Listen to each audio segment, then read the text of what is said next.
కమ్మస్తు.co కమ్మవారి ప్రత్యేక వివాహ వేదిక. కమ్మనైన వివాహాలకు అమ్మలాంటి చిరునామా. శాతవాహనుల పాలనా కాలంలో వ్యవసాయ వ్యాపారాలతో మొదలైన వారి హవా ఆ తరువాత చరిత్ర సృష్టించే స్థాయికి చేరుకుంది. కాకతీయుల కాలంలో రాజ్య పాలనలో పాలు పంచుకున్నారు. విజయనగర సామ్రాజ్యంలో సైన్యాన్ని నడిపించారు. ఆ తర్వాత సంస్థానాలను ఏర్పాటు చేసుకుని పాలన సాగించారు. వారే కమ్మ నాయకులు. కమ్మనాడుతో మొదలైన కమ్మ నాయకుల ప్రస్థానం దక్షిణాదికి చేరుకుంది. అంతేనా, ఆ తర్వాతి కాలంలో విదేశాల్లో సైతం పాలనా పగ్గాలను చేపట్టారు కమ్మ నాయకులు. ఎన్నో వేల కిలోమీటర్ల దూరంలో ఉన్న ప్రాంతాల్లో రాజ్యాలను స్థాపించారు. దాదాపుగా 100 ఏళ్ల పాటు సుపరిపాలనను అందించారు. ఇది నిజం. ఇంతకీ కమ్మరాజులు పాలన సాగించిన దేశమేది? అన్ని వేల కిలోమీటర్లు ప్రయాణించి అక్కడ రాజ్యాలు స్థాపించే స్థాయికి ఎలా ఎదిగారు? ఈ వివరాలన్నీ మీకోసం. 1739 నుంచి 1815 వరకు శ్రీలంకను పాలించారు కమ్మ నాయకర్లు. కాండీని రాజధానిగా చేసుకుని సుభిక్ష పాలనను అందించారు. శ్రీలంకను పాలించిన చివరి రాజవంశం కూడా ఇదే కావడం విశేషం. వీరు మధురై నాయక్ రాజవంశానికి చెందినవారు. అంటే మన తెలుగు మూలాలున్న కమ్మ నాయకర్లన్నమాట. ఈ వంశానికి చెందిన 9 రాజులు శ్రీలంకలో పాలన సాగించారు. ఇదే విషయాన్ని తుమ్మల వెంకటేశ్వరరావు తన రచనల్లో ప్రస్తావించారు. తమిళనాడు, శ్రీలంకలో కమ్మ నాయకుల పాలనపై ఆయన చాలా పరిశోధన చేశారు. ఇక కాండీ నాయకులకు ముందున్న మహానువార రాజవంశం, మధురై నాయకులు మరియు తంజావూర్ నాయకుల రాజకుటుంబాలతో వివాహబంధాన్ని కలిగి ఉంది. తల్లికోట యుద్ధంతో విజయనగర సామ్రాజ్యం పతనమైన తరువాత చాలామంది కమ్మ నాయకులు దక్షిణాదికి వలస వెళ్లారు. అప్పటికే అక్కడున్న కమ్మ గవర్నర్లు వీరికి తోడయ్యారు. మహమ్మదీయుల దాడులను ఎదుర్కొనేందుకు వారంతా స్వతంత్రం ప్రకటించుకున్నారు. గెంగి, తంజావూరు, మధురై మరియు చంద్రగిరిలలో తమ సొంత రాజ్యాలను స్థాపించారు. వారంతా తెలుగు మూలాలకు చెందినవారే. తమిళనాడులోని పశ్చిమ ప్రాంతాలలో తెలుగు జనాభా పెద్ద సంఖ్యలో ఉండడానికి కూడా కారణమిదే. అయితే శ్రీలంకలో మహానువార రాజవంశంలో చివరి రాజు వారసుడు లేకుండా మరణించినప్పుడు మధురైకి చెందిన అతని రాణి సోదరుడు మరుమకథాయం చట్టాన్ని అనుసరించి సింహాసనానికి ఎంపికయ్యాడు. దీంతో అక్కడ వీరి బీజం పడింది. శ్రీలంక నేలిన కమ్మరాజులలో మొదటివారు మధురై రాజకుటుంబానికి చెందిన శ్రీ విజయ రాజసింహ. ఈయన 1739 నుంచి 1747 వరకు పాలన సాగించారు. కాండీ చివరి చక్రవర్తి రాజు వీర నరేంద్ర సిన్హా యొక్క బావుమరిది. ఆయన మొదటి భార్య సోదరుడు. మధురై నుండి శ్రీలంకకు వచ్చి శ్రీ విజయ రాజసింహగా కాండీ సింహాసనాన్ని అధిష్ఠించాడు. విజయ రాజసింహ మంచి సంస్కృతి సంప్రదాయాలను పాటించే వ్యక్తి. స్వతహాగా హిందూ అయినప్పటికీ అక్కడ జాతీయ మతం బౌద్ధం కావడంతో దాన్నే అనుసరించారు. దేశంలోని వివిధ ప్రాంతాలలోని రాతి గుహలలో బుద్ధుని యొక్క జీవిత పరిమాణ చిత్రాలను వేయించారు. చర్చిలను ధ్వంసం చేసి పోర్చుగీస్, డచ్లకు వ్యతిరేకంగా నిర్ణయాలు తీసుకున్నారు. అయితే తన చర్యల వల్ల కొన్ని విపత్తులు సంభవించాయని భావించి వాటిని ఆపేశారు. శ్రీ విజయ రాజసింహ కూడా 1739లో మధురై రాజకుటుంబానికి చెందిన వధువును వివాహం చేసుకున్నారు. దీంతో తమిళనాడు కమ్మవార్ నాయకులతో సంబంధాలు మరింత బలపడ్డాయి. ఇక 1747లో మరో మధురై యువరాణిని కూడా వివాహం చేసుకున్నారు. అయితే ప్రతి వధువు రాజవంశం బంధువులతో కూడిన బృందాన్ని తీసుకొచ్చారు.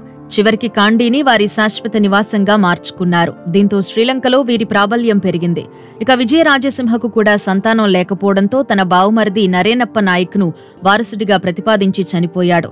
దాంతో రాజ్యాధికారం పొందిన నరేనప్ప నాయక్ తన కుమారుడిని కీర్తిశ్రీ రాజసింహగా ప్రకటించి కాండీ సింహాసనాన్ని అప్పగించారు. కీర్తిశ్రీ రాజసింహ 1747 నుంచి 1782 వరకు కాండీ రాజ్యాన్ని పాలించారు. పాలన చేపట్టిన తొలినాళ్లలో సాహిత్యం, మతానికి ప్రాధాన్యతనిచ్చారు. డచ్ సహాయంతో శ్రీలంకలో బౌద్ధ మతాన్ని అభివృద్ధి చేసే ఉద్దేశంతో రాజమహావిహారాన్ని కూడా నిర్మించారు. ప్రస్తుతం ఉన్న పవిత్ర దంతశేషం యొక్క అంతర్గత ఆలయాన్ని నిర్మించింది కీర్తిశ్రీ రాజసింహ అనే చెబుతూ ఉంటారు. ఇక ఆ తర్వాతి కాలంలో డచ్ వారి ప్రాబల్యం తగ్గించాలి అని నిర్ణయించారు. వారిపై దాడులు కూడా చేయించారు. బ్రిటిష్ వారి సాయంతో డచ్ వారి ప్రాబల్యాన్ని తగ్గించగలిగారు. బ్రిటిష్ ఈస్ట్ ఇండియా కంపెనీకి చెందిన రచయిత జాన్ పైబస్ కీర్తి శ్రీరాజసింహ గురించి గొప్పగా రాశాడు. ఎరుపు రంగులో చక్కటి రూపంతో కనిపించేవారని, చాలా చురుకైన వ్యక్తి అని తన రచనల్లో పేర్కొన్నాడు. డచ్ సేనలతో ఆయన చేసిన యుద్ధం గొప్పదని పైబస్ తన రచనల్లో వివరించాడు. కీర్తి శ్రీరాజసింహ 1749లో నడుకట్టు సామినాయకర్ కుమార్తెను వివాహం చేసుకున్నారు.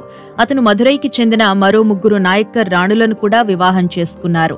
కానీ పిల్లలు లేరు. రాజు 1782 జనవరి 2న మరణించారు. గుర్రంపై నుంచి పడిపోవడంతో గాయాలై చనిపోయారు. కీర్తి శ్రీరాజసింహ తరువాత ఆయన సోదరుడు శ్రీ రాజాధిరాజసింహ కాండి రాజ్య పాలనా పగ్గాలు చేపట్టారు. 1782 నుంచి 1798 మధ్య ఆ ప్రాంతాన్ని పాలించారు. రాజాధిరాజసింహ కూడా చాలా చురుకైన వ్యక్తి, అధునాతన భావాలు కలిగిన రాజు. పాళీ, సంస్కృతం వంటి అనేక భాషలను నేర్చుకున్నారు. బౌద్ధమతానికి విలాసవంతమైన పోషకుడు కూడా. స్వయంగా ఎన్నో రచనలు చేశారు. ఇతను 1798లో వారసుడిని ప్రతిపాదించకుండానే సంతానం లేకుండా మరణించారు.